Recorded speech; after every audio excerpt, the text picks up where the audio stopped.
તો કોલેજ પૂરી થઈ ગઈ, ખરું ને? હવે શું? કેમ્પસની મસ્તીભરી જિંદગીમાંથી સીધા કોર્પોરેટ જગતમાં.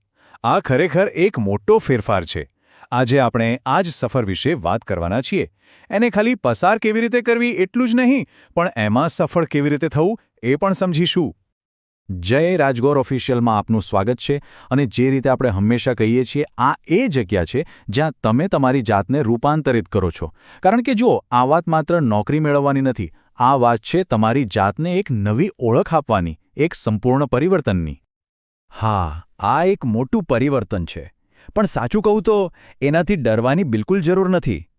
એને એક તક તરીકે જુઓ, સમજદારીથી આગળ વધવાની તક. તો ચાલો આ સફરના પહેલા પડાવમાં ડૂબકી મારીએ.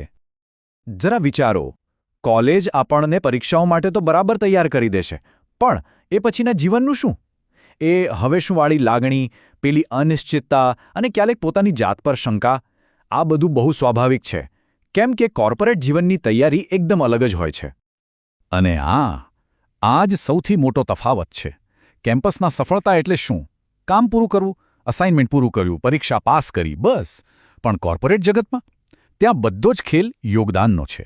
તમે શું મૂલ્ય ઉમેરો છો? આ માત્ર શબ્દોનો ફેર નથી, આખી માનસિકતા બદલવાની વાત છે. તો ચાલો આ સમાપ્તિથી યોગદાન સુધીની સફરને જરા ઊંડાણથી સમજીએ. આ બંને દુનિયા વચ્ચે ખરેખર શું ફરક છે? અને એનાથી પણ અગત્યનું, આ અંતરને આપણે કેવી રીતે પૂરી શકીએ? ચાલો જોઈએ. જરા જુઓ કે અપેક્ષાઓમાં કેટલો મોટો બદલાવ આવે છે. કેમ્પસમાં બધો આધાર પરીક્ષાના દિવસ પર હોય છે. પણ કોર્પોરેટમાં અહીં તો દરેક દિવસ એક નવી પરીક્ષા છે. અને અહીં વાત કે તમારા વ્યક્તિગત સ્કોરની નથી, વાત છે આખી ટીમના વિજયની. અને જવાબદારી એ હવે માત્ર પરીક્ષાના પેપર પૂરતી નથી, એ તમારા દરેક કામની છે. આ વાતને બરાબર મગજમાં ઉતારી લેજો. સૌથી મોટો ફેરફાર તમારી ઓફિસ કે તમારા કપડાં નથી. સૌથી મોટો ફેરફાર છે તમારી ઓળખ. હવે તમે એક વિદ્યાર્થી નથી, તમે એક પ્રોફેશનલ છો, એક યોગદાનકર્તા છો. તો સવાલ એ છે કે આ પરિવર્તનને સફળતાપૂર્વક કેવી રીતે પાર પાડવું? સારું, એના માટે એક સરળ અને બહુ જ યાદગાર ફ્રેમવર્ક છે જે આપણને મદદ કરશે. ચાલો એના પર એક નજર કરીએ. આ રહ્યો એ ત્રિકોણ, સફળતાનો ત્રિકોણ. કોઈપણ પ્રોફેશનલ સફળતા આ 3 પાયા પર ટકેલી છે. એટીટ્યૂડ એટલે કે વલણ, સ્કિલ્સ એટલે કે કૌશલ્ય, અને નોલેજ એટલે કે જ્ઞાન. ચલો ફટાફટ સમજીએ કે આ ત્રણેયનું સંતુલન જ જીતની ચાવી કેમ છે.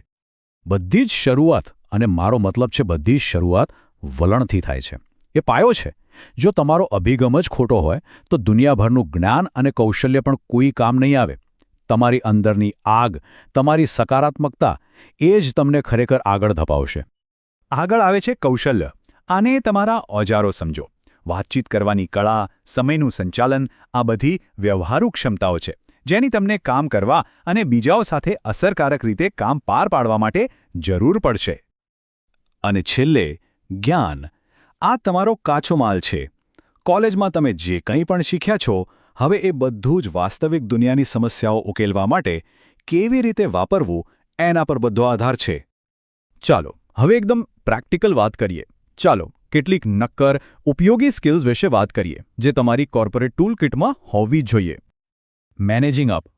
સાંભળવામાં થોડું અજીબ લાગે નહીં? પણ આનો અર્થ એ નથી કે તમે તમારા બોસના બોસ બની જાઓ. બિલકુલ નહીં.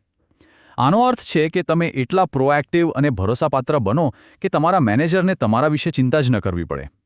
આ તમને સફળ થવામાં મદદ કરવા વિશે છે, જે આખરે તમને તમારા કામ પર વધુ નિયંત્રણ આપે છે. અહીં એકદમ પરફેક્ટ ઉદાહરણ છે. માત્ર ફરિયાદ કરવાને બદલે કે આ તો બહુ ગડબડવાળું છે, તમે એક ઉકેલ લઈને આવો. આ એક્સ કારણસર કામ નથી કરી રહ્યું.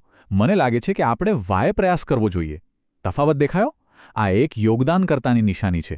એ બતાવે છે કે તમે માત્ર સમસ્યાઓ નથી શોધી રહ્યા, પણ તેને ઉકેલવાનો પ્રયાસ પણ કરી રહ્યા છો. તમારી ડિગ્રી કદાચ તમને ઇન્ટરવ્યૂના રૂમ સુધી પહોંચાડી દેશે, પણ આ સોફ્ટ સ્કિલ્સ એ તમારી કારકિર્દી બનાવશે. વાતચીત કરવાની કળા, ટીમમાં કામ કરવાની ક્ષમતા, સમસ્યાનો ઉકેલ લાવવાની આવડત. વિશ્વાસ કરો, કંપનીઓ આ બાબતોને ખૂબ જ મહત્વ આપે છે. તૈયારી હંમેશા સર્વાંગી હોવી જોઈએ. એ માત્ર કોઈ એક વસ્તુ વિશે નથી, એ બધી જ બાબતો વિશે છે.